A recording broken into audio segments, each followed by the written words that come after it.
was on YouTube the other night, and I really love the algorithm because it pops up, very old things that I used to watch.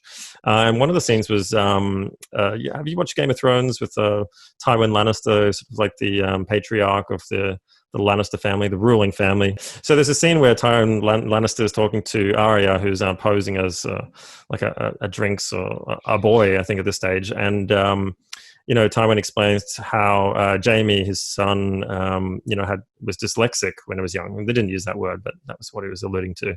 And he sat Jamie down, every day or every afternoon for a couple of hours until he learned how to read. And he didn't care how long it took. That was going to happen, and that was an example of growth mindset. You may have an affliction, may not come to you naturally, but there's a way around it, and having that perseverance. So I really like that, and I think that's a hallmark of a growth mindset person. I know we've talked about some examples before, but there's this fallacy that an old dog can't learn new tricks, and as we age, we get maybe a bit complacent about doing things in certain sort of behavioral patterns that we've learned and reinforced over the ages, and sometimes it comes to a tipping point. So how have you dealt with that?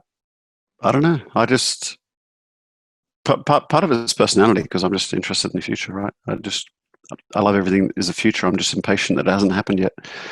I'm in the process of rebranding, because I'm learning about branding, as you'd expect. I don't know. I feel like I've been constricted by the amount of time that I can learn. And now that I'm older, like my son just moved out this weekend, my daughter moved out before, so we're now empty nesters formally. I have more time to learn now than I've ever had before.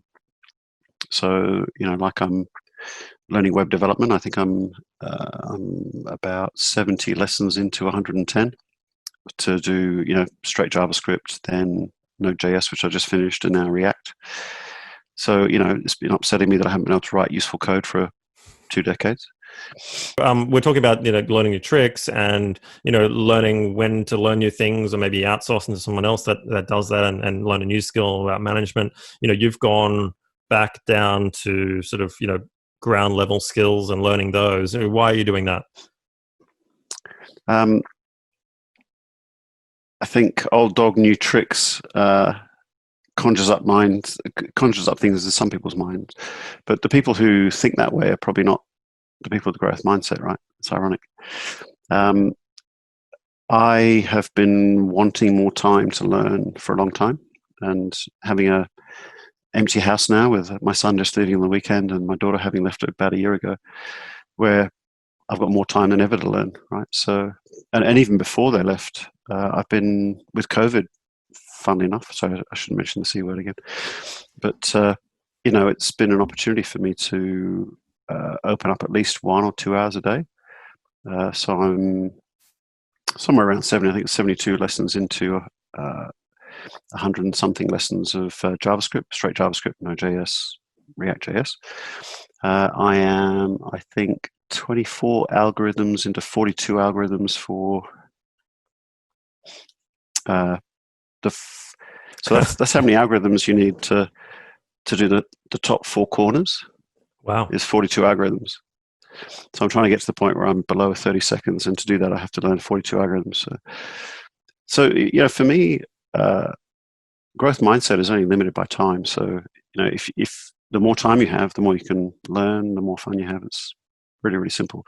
Old dog has more time, learns more new tricks. We talked a bit about this before, gut feeling, sort of seeking out that vibe. And, there's big debate in, especially in the startup world, about, everything being data-driven and data. And I often ask the question to the person that says they're data-driven, like, what kind of data?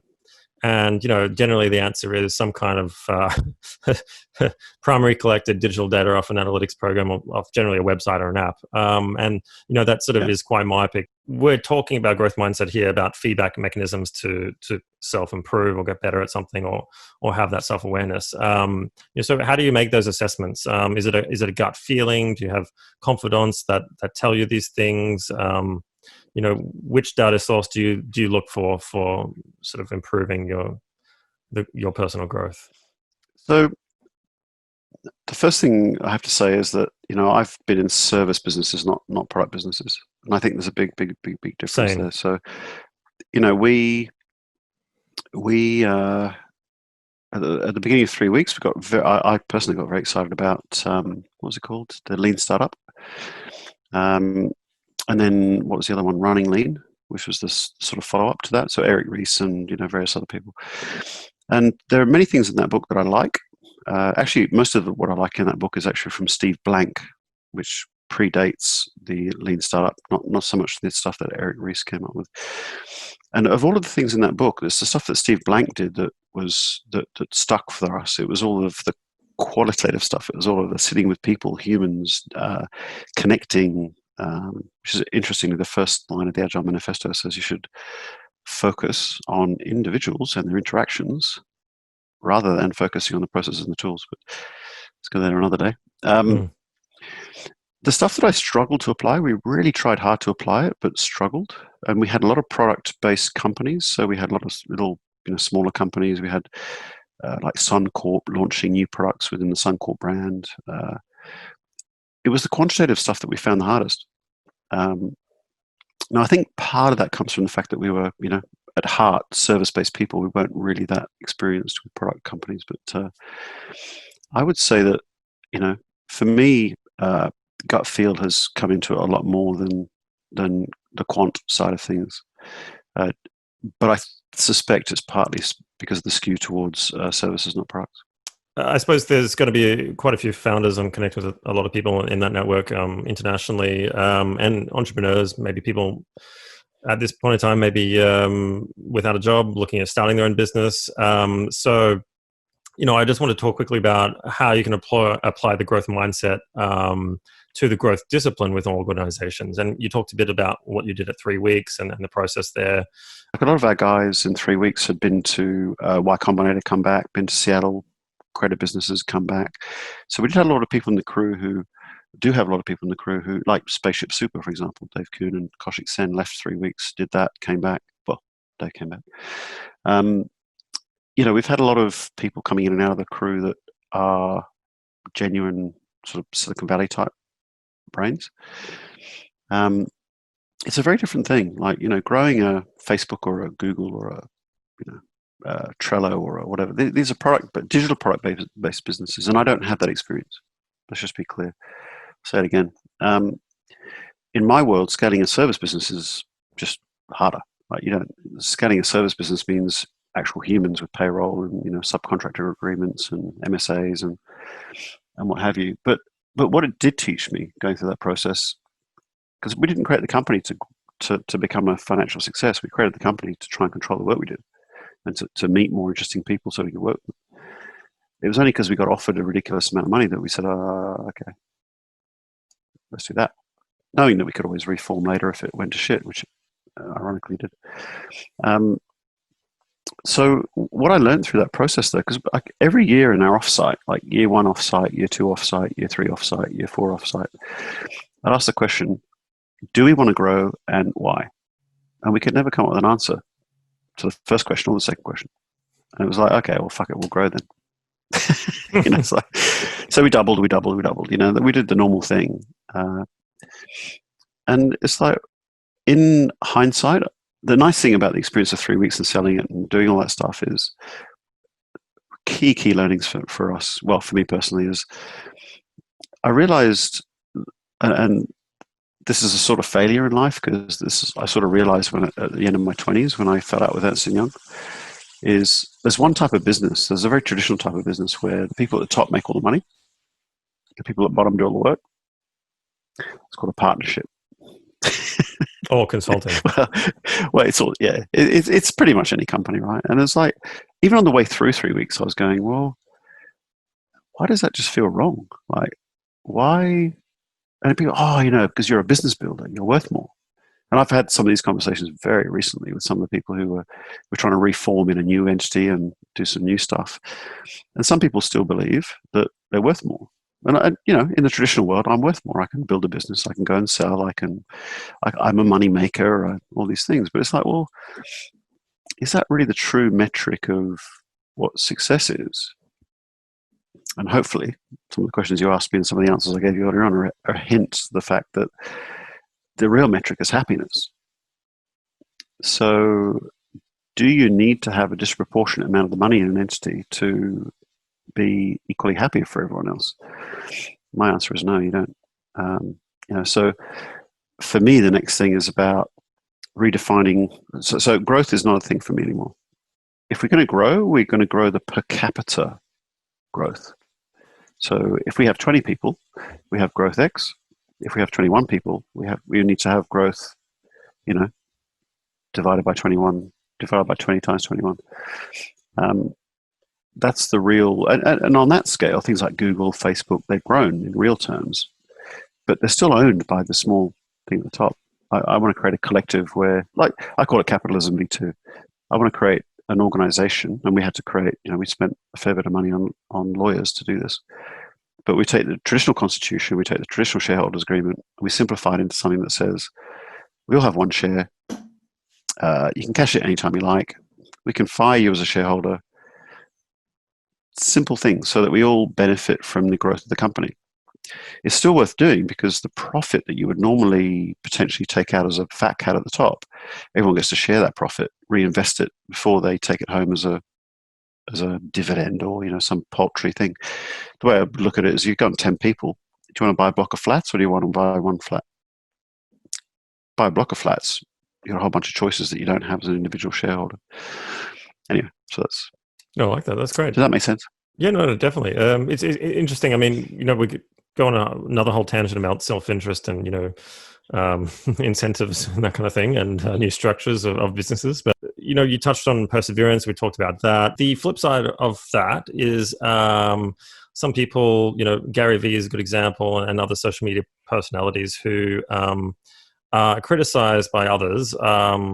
And someone coined a very interesting phrase. If you go into Medium, look this up, they talk about Gary Vee and sort of touting what's called struggle porn, which is sort of validating the right of people to, produce lots of content, and the struggle is real, and it's just part of, entrepreneurship. And I've seen this happen to a couple of clients, got to get trapped in this mantra of, validating struggle. And I'm a big proponent of working smarter instead of, harder, to an extent. And that's where strategy comes in. That's why I like the field, because you get quite inventive. So how do you avoid, falling victim to this, this struggle porn, or persevering in something that's just not working? Yeah, so that's a Tim Ferriss v. Gary. I'm a Tim Ferriss fan. I'm a do something just long enough that you can automate it person.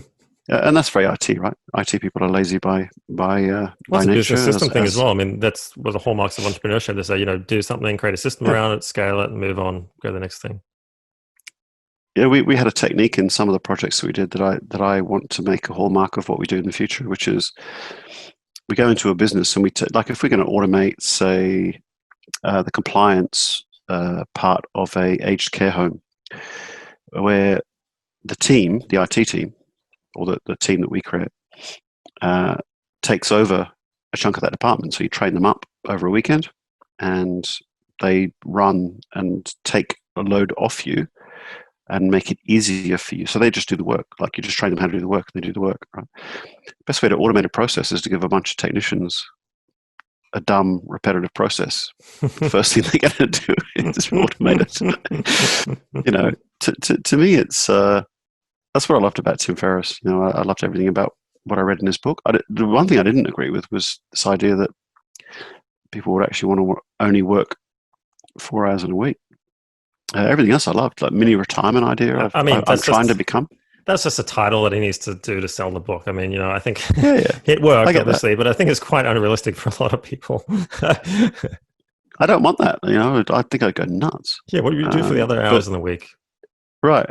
Yeah. But what I would love to do is what he described, right, which is mini retirements. That's my next goal is, let me work half the year, and the other half the year, in bits, go somewhere else. Easy to do when you're running a drop shipping company, right? Harder to do when you're running a service business with humans and volatility. That's what I sort of took out of the book. And that whole drop shipping thing is Not a sustainable strategy, especially these days. But interesting all the same. Well, I think okay. So you said humans. I would say ingestibles. Yeah, don't do ingestibles.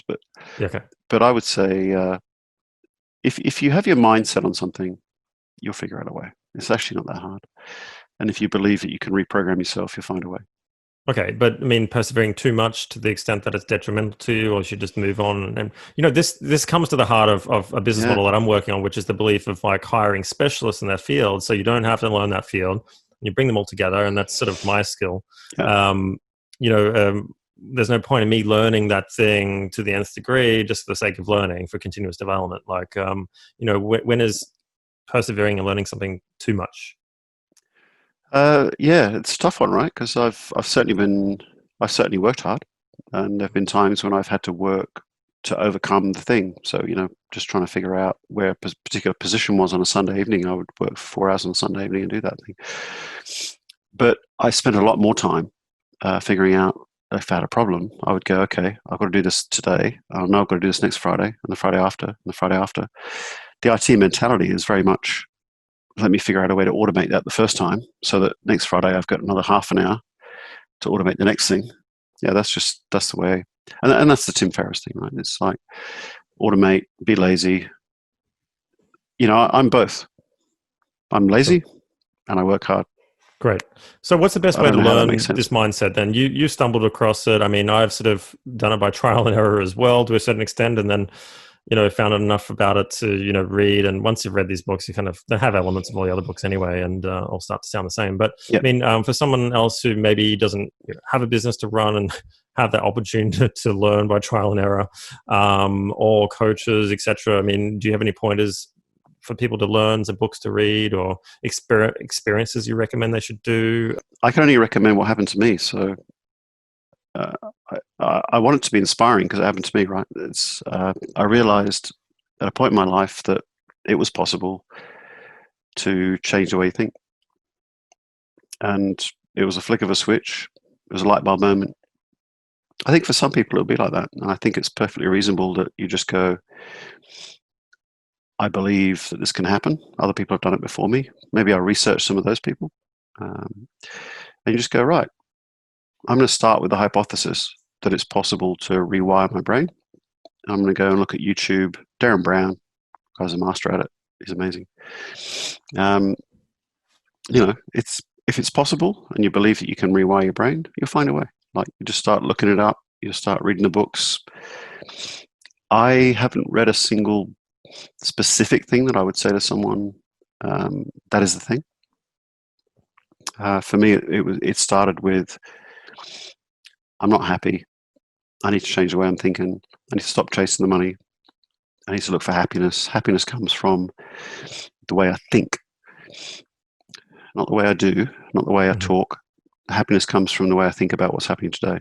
Reading Charles Manson's book the other day, which is very, very popular right now. And sort of the central theme of his book is he sort of touts this, ultimate responsibility for everything in your life that happens, and the way it ends up. And, there's parallels between, fostering a growth mindset, which promotes this, self-responsibility and, this ethos of change and dealing with situations. And the flip side, which is, the whinger types, the people who are full of self-denial and excuses every time, something happens. And, I've met both people in my life, and there's a huge difference. And I find the former people are a bit more conducive to the growth mindset. What's your sort of comment on that book and that ethos? Having not read the book, as I'll hasten to point out, but I'm very familiar with that idea. So back in the 50s, there was this thing called external versus internal locus of control, and it was one of the things I learned at university, probably before you're born, but such is life. It's something that I've always personally believed in, and in the early days when I had a fixed mindset, it was ironic because I would think in terms of I have control over everything, but I didn't leave any room for the other people who needed help and needed handouts. It's just a pure arrogance about it. It's like, if there's a beggar on a street, they're there because they chose to be. You know what I mean? Like, and I've realized as an adult that that's actually just not true. And I have been privileged and I have been lucky to be where I am. So a big part of what I want to do for the next phase of my life is to figure out ways to help in a niche, in a niche that makes sense to me, is to figure out how to help a large group of people, preferably sort of tens of thousands, achieve something they can't achieve by themselves, and help them through that process. So the way I think it is, like, well, be generous in situations where you might not always think that it's logical. But when you're thinking about yourself, don't be generous at all, because it's depressing. Like, the idea that everything's out of your control is, you just grab some razor blades.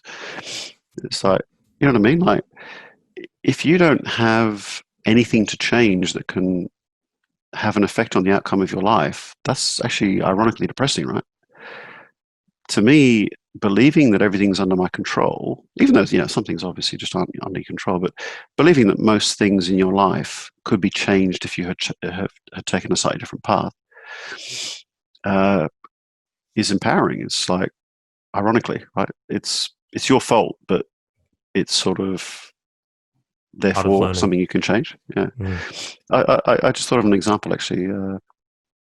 I could look at the two motorcycles that I've written off in my life, and I could blame both of those on someone else because they were legally responsible.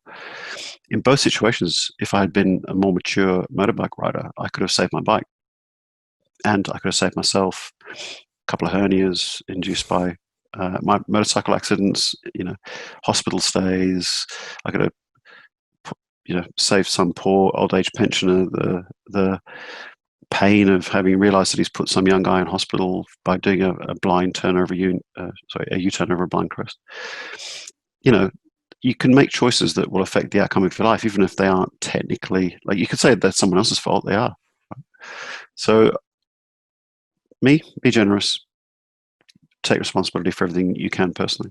Well, I thought of you about mindset anyway, and I thought I got to talk to Andrew, but I hadn't read in the book. I'd actually gone into YouTube and a blog post which sort of summarized the book and the sort of top 7 points, and I wrote a sort of article about mindset. So that's when I was first heard about the book and through other friends, and then before this interview, I was like, okay, I got to buy this thing and read it. So I did front to back, and it was quite repetitive, but obviously that was on purpose. And, it did solidify a couple of things for me. So in the book, though, Carol says, we aren't always in a growth mindset. And I sort of alluded to this before about, fixed versus growth. Most people are a combination of both. What tactics do you use to stick on the right path without being like a narcissist and sort of, being too dedicated towards this mindset? If you slice something down to like a minute slice, you could say that I'm in a growth mindset or I'm not in a growth mindset. I could sort of get that. It's like Phil Graham in Y Combinator came up with this idea of manager time versus maker time. When you're managing people, it's one thing, and when you're doing something like coding, it's a different thing. And you should try and separate those times out. But to me, a growth mindset's not really about that. A growth mindset's a philosophy that isn't. It's not really relevant in a particular moment. It's only relevant over a few hours or a day or a week or whatever. So for me, certainly in my personal life, it's like you either have a growth mindset or you don't. For me, I haven't experienced that. I don't get it. I don't get the thing. And to be fair, I haven't read the book, so I'm only going off the summaries. So I will say that. But the word narcissism doesn't really appeal to me either. The experience that I've had is that the people who have spent the most time learning the most stuff, including the mentor that I had back in the UK, the more time they spend learning, the more humble they get. So for me, if you is this like a Dunning-Kruger kind of effect in play, though, or maybe, I don't know. Maybe it's possible. Look, I would say that I see a pattern in 99. Well, I don't know that many successful entrepreneurs, but let's say I know, say, 20 or 30 successful entrepreneurs. They go through a pattern. They get a success and they become giving. They go through a success and they become more humble. They go through success. Most of the people that I've met personally that have had success go away from narcissism, even if they were narcissistic. Sure. So, and I would say that it's hard to be successful without having growth mindset. It's hard not to have learnt some stuff. I don't know. For me, those two words don't really go together. So don't trust business people with their egos. Then is basically what you're saying. Well, I'm not a big fan of egos, I must admit. Having had a massive one, for at least 15 years, I try. I'm amazing, obviously, but apart from that, I try not. Yeah, good one. Okay, well, look, that comes to a self-admission, but I mean, that's a good segue into my next question, which is about failure, where failure is one of the greatest teachers, and not shying away from those moments of learning and self-reflection. On the flip side of that argument, there's this glorification sometimes within the tech community as well of like glorifying failure as like as a hallmark of learning and growth. I'm sort of conflicted between the two because if you're really good at what you're doing, you have the foresight to sort of prevent failure. So I don't think you should glorify it, but you should definitely learn from mistakes and use that in a sort of continual self-feedback loop to improve for next time. And obviously if you're doing something that's very new or out there, some failure can be expected, but there's this experimentation versus planning, and I see the two as like connected, and I use a hybrid approach between the two.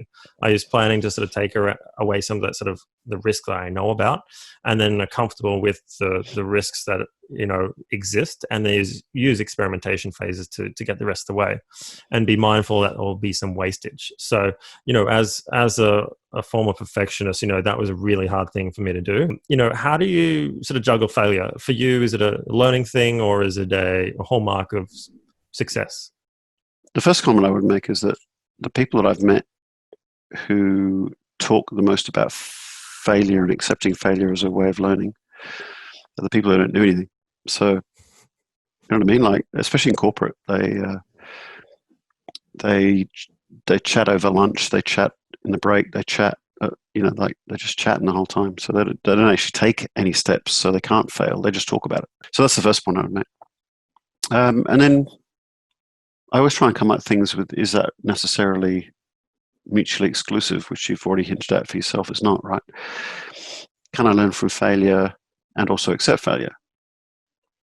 So my view very early on in life, even before I had, I call it my epiphany, but it wasn't really an epiphany, but my view very early on in life was, why would I learn only from my own failures? Why wouldn't I learn from other people's failures? For every one of my failures, there's 10 other failures out there that I could learn from. So that bit's the growth mindset, right? That bit's the bit that says, let me talk to people about their experiences. Let me talk to them about their, like, people listening to podcasts.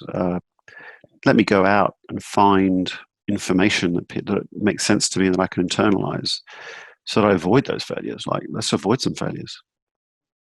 Let's also be okay with failure, but let's not focus on that. Like, Let's not go out to achieve failure on purpose, isn't it? Right, yeah. Learning outcome. And sitting around talking about it over lunch all day. It's always really interesting as well in the tech space. Like everyone's sort of a proponent of testing, and I'm data driven, A/B test this, A/B test that. There's a lot of tests that have already been done. If you just go and read a university journal, for example, that people pretend that they're in a new era or producing product that's never existed before, when there's some very viable alternatives that have already been tested. So, I'm definitely with you in that, learning from past failures via a bit of research, or wisdom. Exactly.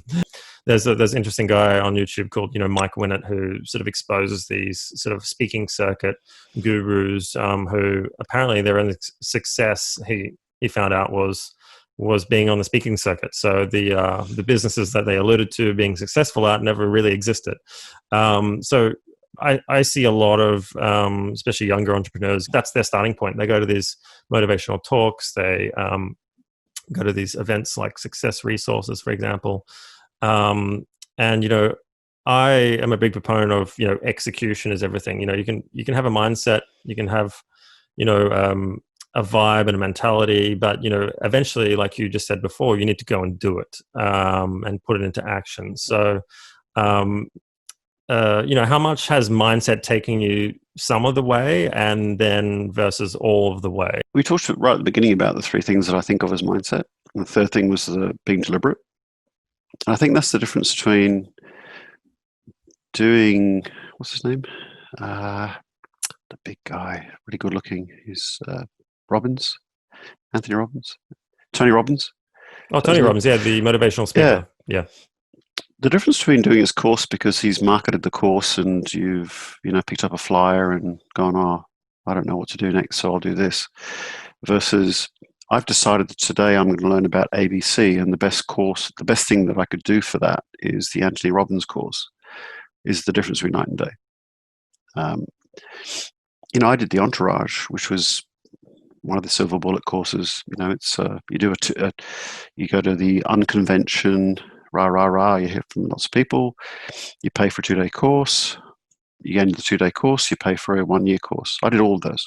Oh, I you paid got for all of them. upsold, did you?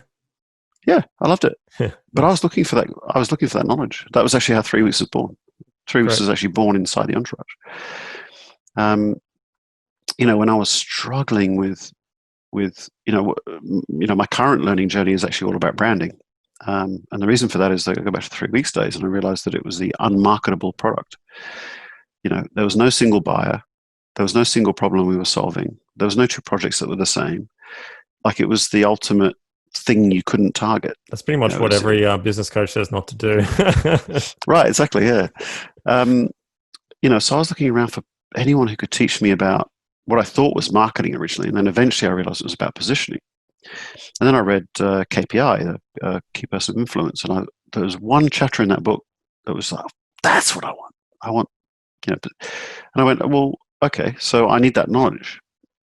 Tim So I didn't Ferriss sign up for also the course. talks about this, though, at the end of He does. 4-hour work week. Yeah, he does. Yeah, but none of the stuff that I'd read was something that I could apply to my own business. So I was like, okay, what do I need? I need to interact with a human who wrote the chapter. So I rang up Daniel Priestley.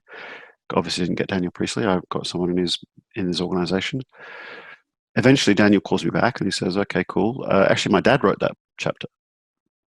So his father, Andrew Priestley, wrote that chapter. So ironically, Dan's in Australia, but his father's in the UK. I'm based in Australia. So I end up spending, I don't know, 7-10 grand on just one-on-ones with, because I said to the guys, look, I would happily sign up to KPI. I like it. I like what you're doing. I believe in the content, because I did. I think it's good. You'll learn something. If you go through that course, you're going to learn something, right? But I didn't have time. I was running a business, and I wanted him to just tell me the juice right now, like just work Tell me on the my secret problem for sauce. me. So, but more than that, apply your secret sauce to my business problem, because I'm not experienced enough to do that. So, he spent, fair enough. I didn't end up with exactly the answer I wanted, but it was 7 or 10 grand well spent. More than Okay, happy so with the money you I took it spent. from a general sort of direction, you applied it to a specific use case within your business, and What that's I'm the way. saying, I guess, is that I believe in those things. I believe you can learn something from Gary Vee. I believe you can learn something from Tim Ferriss. I believe you can learn something from Daniel Priestley, from Andrew Priestley, from Tony Robbins. You can learn things from all these people. What you got to do is think about, what do you need to learn right now? What is the most urgent thing for you to learn right now? And is that something that you need from that person, or that person? If you have no direction, then don't bother. Like, well, I don't know. Should you bother? If you've got no direction, then maybe you should do that, because you've got nothing fucking better to do. So Maybe you should become a coach or an influencer. that's a good In idea. fact, that's, I think, where they come from. It's funny, like every business coach that I meet, pretty much none of them are successful businesses. So teaching, ironically, people So, about, yeah. okay, so I do agree with you, though, that going to those people and expecting them to make you successful is a mistake. Okay. Go to those people, look for knowledge, find the knowledge, apply it to the thing you're trying to learn. Great. Okay, great. So, it's very much what, Yoda says, do or do not, there is no try. I love that phrase. That's one of my favorite phrases. It Do is good. I think or it's do one not. of my favorite films too. There So is no try. I always try I'm and not put a very good Star with Wars accents. quote in there. There's the growth mindset. Then there's trial and error. Getting there in the end. We talked about experimentation. Isn't this just common sense? Isn't this just the agile growth method? Like, do we even need to talk about mindset? Why don't you just go out there and use experimentation to learn, get better, and create a successful business or life? Only with doing one or the other. Yeah, I think do both. Okay, great. Like, what if you only learn through error? There's a whole bunch of stuff you could have learned from all those other people who wrote the books. and you're missing out on that. So now you've got to make like 50 errors to learn what you could have read in a book, right? Sure, sure. I'm pretty sure I've avoided at least 400 errors in my life just by reading books. Nice. I Do like both that. though, right? You can't learn everything from books, so you got to try.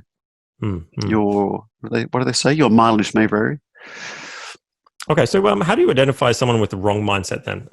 This came up in a conversation we had about hiring, business partnerships, decisions in businesses. Yeah. You said that your aim was to create a business where you really gelled with everyone around you, and that's what made you happy. So did you hire someone with the wrong mindset, or do you use it as a hallmark for hiring? Yeah, look, I think that is something that mostly for me in my particular situation has come down to experimentation. So that is something that I have had to learn myself. I've tried to learn from other people, but their answers were useless. So, developers, like most of my life, I've had to hire developers, and I gradually got better and better at, because I lost my technical ability quite early on. I didn't get into object-oriented programming. I didn't get into web-based development. I'm just learning that again now. So I was out of touch enough with the actual technology to not be able to grill people to the point where I could say this person's good or bad. But through trial and error, what I did learn is I could ask them a couple of questions that weren't technical, because what I learned was that all the people who believed in this were shit, and all the people, like if you work through enough humans, you'll realize that there's some correlations that aren't really causation, but they're correlations. What may or may not be causation. Business analysts were the same for me. I would ask a business analyst. I won't tell you what the developer ones were because that's secret sauce. There's two questions I can ask a developer, and you have to talk to them for an hour over beer, and just insert two questions during that process, and their answer to those two questions is actually the interview. So what was the second question? But they're not technical though. They're not technical questions. What were the questions? They're questions about their interests. I'm not telling you. But I'll give you an example that I can give you, which is a business analyst. And it's like, I to this day would ask a business analyst if I ever hired one again. I would say, okay, if you had carte blanche and you could do it any way you wanted, how would you write down the requirements for a project? 99 out of 100 people would still say, even though I asked that question, would still say, well, it depends on the client. The one person who said, I don't care, they could say notepad, they could say, the answer doesn't matter. They just have an opinion. You're hired. Like literally, I hired someone that way in Asda Home Shopping. Nice. So, you through experimentation, I learned some things to ask people because I didn't have the technical skill to do so. Pretend one of those people who you didn't hire because they had the wrong mindset or ethos or whatever. What would you say to those people? What would they have to let go or change to then be rehired by you? So first point I would make is that I met a lot of those people, right? Because I had to learn all the things that I got wrong first. So I did have to talk to them about these things. From the perspective of growth mindset, I think that the one thing that people have to let go of is this idea that it's the dumbness of smartness. I'll call it that, right? So it's this idea that you are smart rather than the idea that actually you are who you are, and your biggest skill is your ability to learn, and your biggest skill is the ability to have humility, talk to other people. And I say this very confidently I'll say it again, because I was so shit at this stuff myself. Like I was so bad at interacting with humans in my early career, so arrogant. I believe there was a right and a wrong way, and I still believe there's right and wrong, but like there's good ways of doing stuff and there's bad ways of doing it, down to skill. But if people are struggling with the idea of adopting a growth mindset, I think the biggest thing they're trying to learn is it's not about your current knowledge. It's about your ability to gain new knowledge and learn from other people. Okay. Is that fair? No, it's a great answer. I mean, I'd have to agree with that. Having that adaptability, flexibility, working as a team, maybe being confident in the fact that you don't have all the answers every time, but you can find out, put a process in place. It's not a character flaw. Yeah, exactly. Yeah, yeah. And Mm. I suppose that goes toe and toe with having an ego. So having growth mindset, and in business, you've got a lot of pressure on yourself, and a lot of entrepreneurs and business owners that I know sort of shy away from negative forces, right? Whether it's from friends or family or sources of news or information. How do you sort of purge that from your life? Do you feel that sort of negatively influences that sort of positive growth mindset? Yeah, so I'd say the hardest one is knowing. I wasn't planning to mention Darren Brown so much, but Darren Brown's a bit of a hero of mine. Who is this Darren Brown anyway? Just for everyone else. Have you not heard of Darren Brown? Darren Brown is like he's a guy that debunks uh, hypnosis and mind control, and he debunks all of those things by sort of doing them and explaining them. I might have Uh, seen this. I just don't but know him by name. there's some great stuff. There's some really, really cool stuff out there. But the best one to look up Darren Brown placebo. Watch the whole thing. It's hilarious. But it just perfectly describes how we're wired as humans, like most humans. Uh, what if you look at his latest stuff? Darren Brown is very much about the power to reprogram your own brain. Through subconscious hypnosis, all that sort of stuff. And there's some great stuff they do, like the Saatchi and Saatchi. They convince a bunch of Saatchi and Saatchi executives to have a particular marketing campaign. I By have seen this. Yes, you I have, know yeah, who this have you is. seen Yeah, that? he was. Yeah. This is going back maybe 10 years or something. Or Oh yeah, yeah, yeah, yeah, like yeah, yeah. there's stuff Is this the one over where the he last 10 drives years. someone in Absolutely. a car past all these like visual Yes, cues, and then yes, he correct. gets him to come up with an idea for a campaign, and then he's already got an envelope on the table, and he after Bear. the It's guy, got bear in it. It's got yeah, the bear, angels. yeah, It's yeah, this great. one. Okay, so that is Darren. Okay, that's a great He's actually done that episode. one twice. He's done with Saatchi and Saatchi. He's done with another advertising agency. Wow, very One of them is better than embarrassing the other. for them. It's very cool.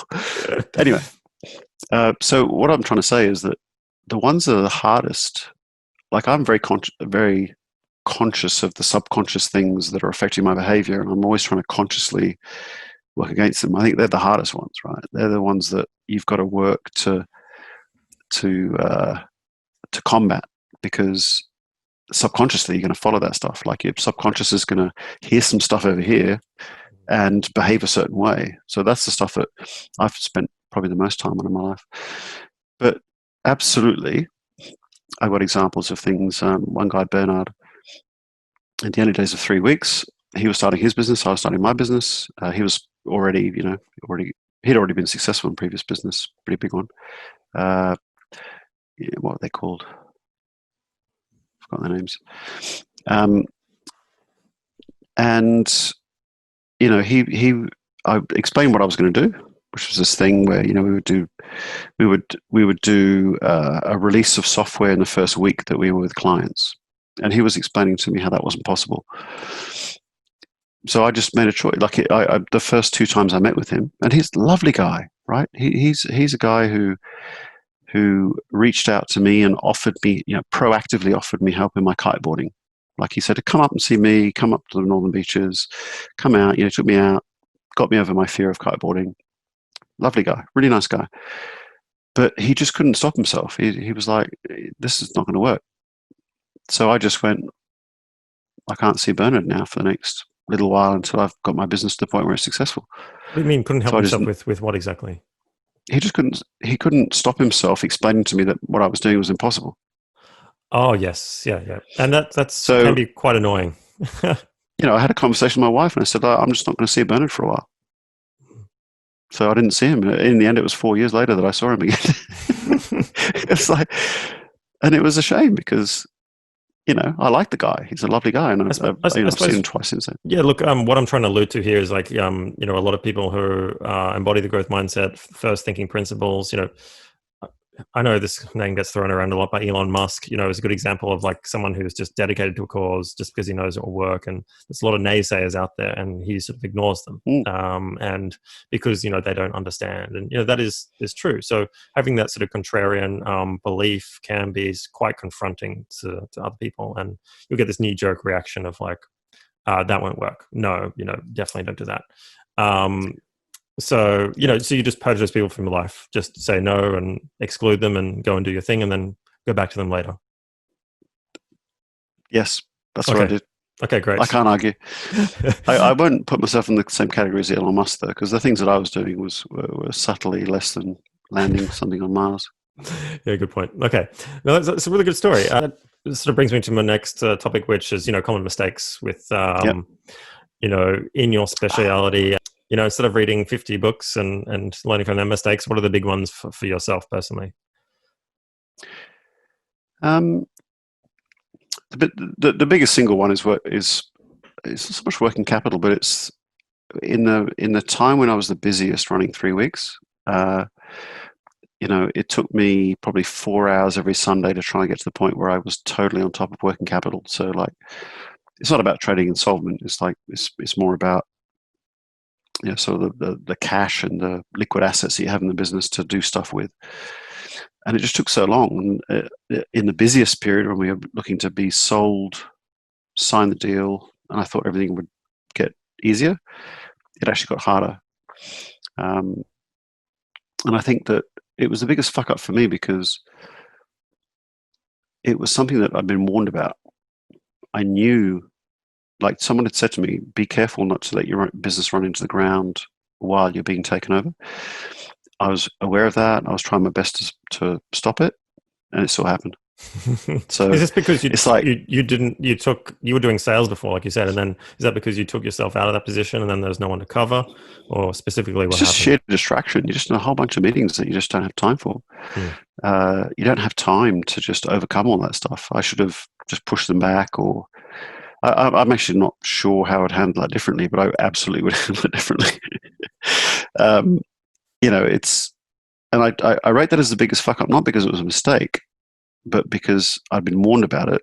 I tried my hardest to overcome it, then lost sight of it, and then it fucked up. And it actually had a flow-on impact into the transaction as well. So that was, which was What could negative have, for everyone concerned. in retrospect, what could have prevented that issue? Just uh, just a strength. So when people said, "Look, we're going to meet with you on Monday morning to go over your profit and loss for January," no, we're not going to meet on Monday morning. We're going to meet on Friday morning. Okay, I've got to focus on my business. Simple as that. good. Okay, But really, so really, really simple. no, I like it. That's great. Okay, so what about books? We did mention before that you read a couple of books and you sort of learned from those mistakes. You do make a couple of references, which I'll put in the links of the comments of this episode as well. But just off the top of your head, is there any sort of in particular that you'd highly recommend people, especially related to growth mindsets and more broadly business growth? Yeah, so I think we've mentioned my favorite number one, which is 4 Hour Work Week. Still my number one. I would normally be reading a book. Like in most cases, I'm reading, either listening to an audio book, which I've been quite a bit of a fan of, or reading one. But I've actually just finished Maverick, which I don't know why I didn't read that back in the day, but in the 90s when it was around. What a phenomenal book! Like, so I would highly recommend Maverick, which is the story of a guy who takes over his father's business and changes it from being traditional to being what I want to create next, which is sort of like we created with 3 weeks, but it's another day. Reinventing Organizations, which was a book introduced to me by someone else.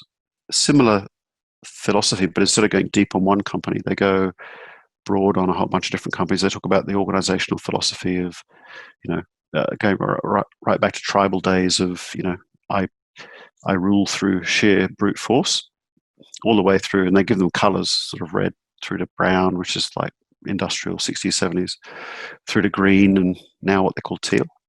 And teal is the type of organization I want to create next.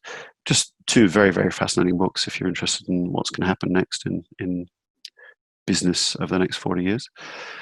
But for me right now, I mean, most of my stuff is actually not books. It's, learning. So like I said, I'm trying to do JavaScript, trying to speed cube. The other one is sidebars into DNA. I don't know why I got interested in DNA, but all of a sudden I found myself deep into the bowels of YouTube and learning about DNA. Maybe you're subconsciously learning about neural networks and getting into sort of genetics And I tell you, and how it you relates get to into DNA, like computational. it's fascinating.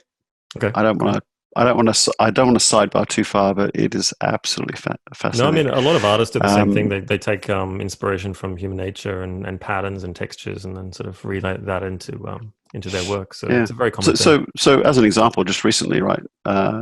Understanding that viruses are not technically living organisms,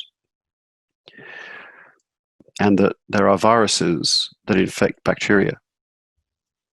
So, you know how we talk about bacterial infection versus viral infections? Hmm. Those viruses do nothing. They can do nothing themselves. They can't reproduce themselves. They only reproduce because the bacteria that they inject their DNA into mechanically reproduce their DNA for them. I thought it was cells as well that they inject the DNA into. Different ones, different, yeah. So, Yeah, so yeah. there's one type of virus that infects bacteria, Wow, and that all they doesn't do sound is good. inject their DNA material into them. So, and the other one that I found interesting before I was interested in COVID was they've inserted animal DNA into plants, and the plants reproduce the animal DNA. That is how similar we are. Wow. Okay. Anyway, there you go. Good to That's know. it. I'll stop there.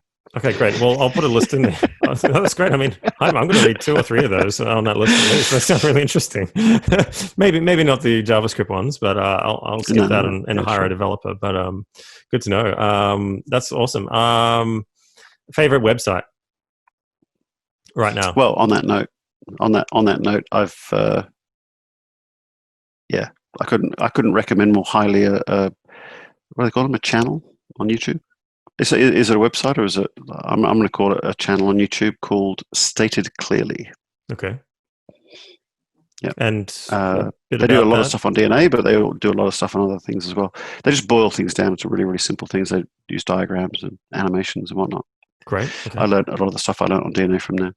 Okay. Awesome. And what a piece of tech that you can't do without that helps you do your job better or more efficiently. This What is that? Google. this is called a Pixel Book. It's like a Chromebook. I don't Hmm. know if you know that Google does laptops. I do, Google and does that laptops. just Yeah. released a new range a couple of months ago. That sounded pretty good. But again, the OS is Google OS, right? Google OS, yes, so Chrome. But the reason I like it is because I can sign all of my documents on it. So whenever I get a document, I can sign it in real, like it's a Okay. new signature each time. I can just sign on the screen. It's like a pressure sensitive thingy or whatever.